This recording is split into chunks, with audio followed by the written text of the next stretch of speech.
Hi, this is Joe from RX Healthy Habits, and in today's video, I'm going to go through and talk about 5 considerations you should think about before beginning an exercise program you can sustain.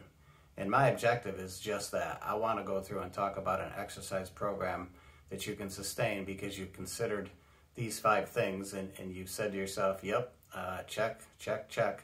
I'm ready to begin, and I think I'm going to sustain that because one of the long-term effects on your health is going to be if you can establish this healthy habit of exercise. And on other previous videos, we talked about non-exercise activity called NEAT. We talked about EAT, which is exercise activity. We talked about monitoring your heart rate. So I think we've given you a little bit of a background to really help you get ready to get started and get rolling on this. And so let's go through. Consideration number 1 before you begin exercise, and especially an exercise program you can sustain, is this. Have you found a cardio exercise, an anaerobic exercise that you enjoy the most? And this might be a couple activities, but you really need to find some if you haven't done so already. Because here's the thing, here's a consideration. You're going to probably be doing this activity 2.5 to 5 hours per week. So, and then with the anaerobic activity, probably 2 days a week for 30 minutes. So if you're going to eventually work up to that, which is what the AHA, American Health Association, says is a good amount of activity for the maximum benefit, then you're going to need to think about something that you enjoy doing. Real quick, I got to give an example. One of the best exercises out there is swimming. I got to tell you, I've tried many times to get into it, and I just don't like some of the aspects of swimming for me as an exercise. And a lot of it has to do with the pool and some of the other factors of that. So that's me. Running I would love to do, but I have some knee issues from standing up at the pharmacy for 35 years. So road cycling became my favorite. And here's how you can tell when you're doing your consideration number 1, finding something that you enjoy doing. I look forward to getting out on my bike. And on the days that I can't get on my road cycle and go out and do my 15, 20 miles, I really am bummed out. So I don't know if that makes sense. But you got to find some activity that you enjoy. Now here's the thing. If you don't like it, and you're not going to sustain it. If you say to yourself before you go out and do that activity, oh gosh, I really dread doing this today, I don't want to do it. Now there's going to be some days, even something that you enjoy, you're going to be like, I don't feel that great, I got a cold, maybe it's a little damp out, I'm going to have to wear some extra layers. You're still going to have to say to yourself, I'm getting out there, but you'll find that when it's something you enjoy, you want it to talk yourself into it that much. That's the key point. Consideration number 2. And this is a big one. How am I going to fit this into my weekly and daily schedule? Because you got to look at 2.5 to 5 hours of exercise, special cardio, and you got to better work that around your schedule of work, family. So you have to ask yourself, how am I going to fit this in? How is this going to fit in on a weekly basis? What things do I have to move around? And how do I have to plan my day? I usually tell my wife the day before I'm going to do some exercise, what time of the day I'm going to do it, so we can work our schedule around that. Believe it or not, it's become a big priority. And some people say, well, you really plan your exercise on some of your activities? Yes, because my health is that important to me, especially I do a lot of cardio for my stress, for my job, so without it, big impact. So the other thing is, can I continue this exercise program when my schedule is disrupted? Example, when I travel. When you travel, sometimes people tell me they come back and they had a tough time getting back into the routine because they got out of it. So do you have a plan that when you're on the road you can get exercise? And I usually tell people, bring your sneakers. If you have exercise bands, bring those with you, because when you're in the hotel and they don't have a good gym there, or the gym's closed because of COVID, you got your bands with you. So pack those with you, pack your sneakers. You can always, if you got sneakers, you always go for a long walk or get on the treadmill if they have one.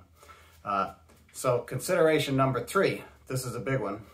I think they're all big, but this one especially.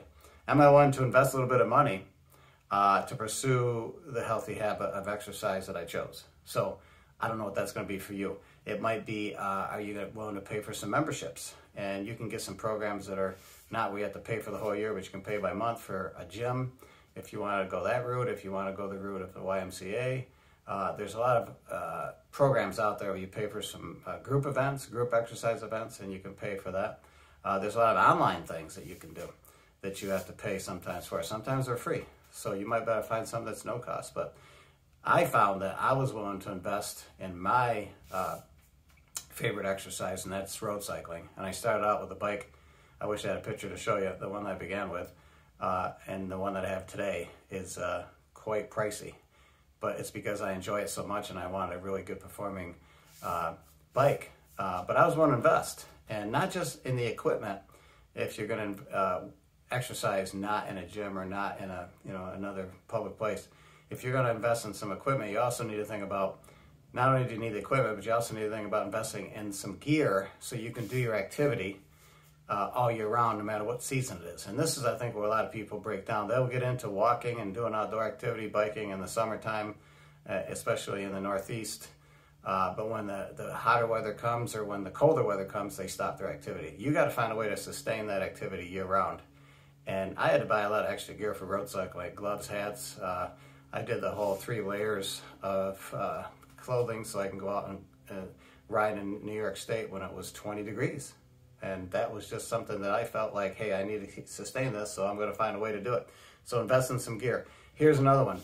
When it comes to investing, you got to invest in some safety equipment for your activity, especially if it's outdoors.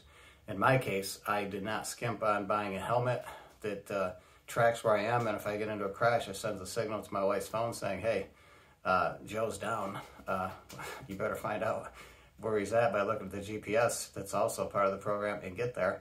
That's a little bit maybe extravagant, but that's where we wanted to make sure that my safety was intact. We also have, in our case, on my road cycle, I invested in some lighting in the back and in the front that really shows people where I'm at when they pull up beside me. So I guess what I'm trying to say, and this is going to be a whole series on creating a healthy environment, when you start trying to do healthy habits, you got to stop and say to yourself, am I safe doing these things? Am I safe in my own home? And we'll talk about this in another series, but your environment is so key to your health.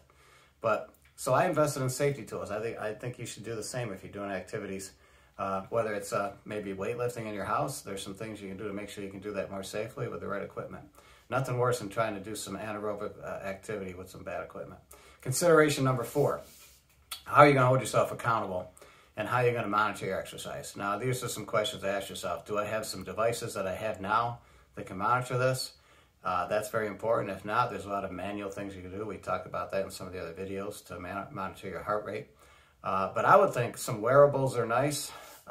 If you're going to go out and you don't have wearables, like I like the one that I have, I can monitor everything I'm doing. Heart rate, I can measure it all.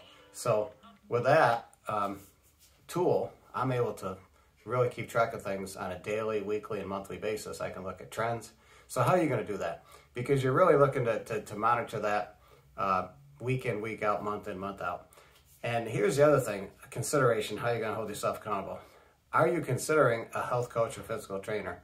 If you're just starting out and you really want to get to a program that you can stick to and sustain, I would recommend you consider a physical fitness coach or a trainer, at least for some sessions, maybe 3 to 5 sessions, just to get you kick-started off right. They're going to teach you so much. Then after that, there might be a way you can follow a lot of this on YouTube. There's a lot of content out there.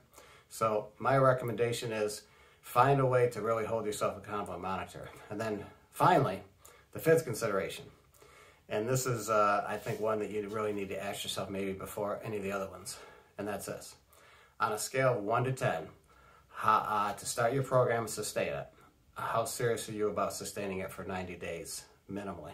So on a scale of 1 to 10, how serious are you about getting started and sustain a program for at least the next 90 days?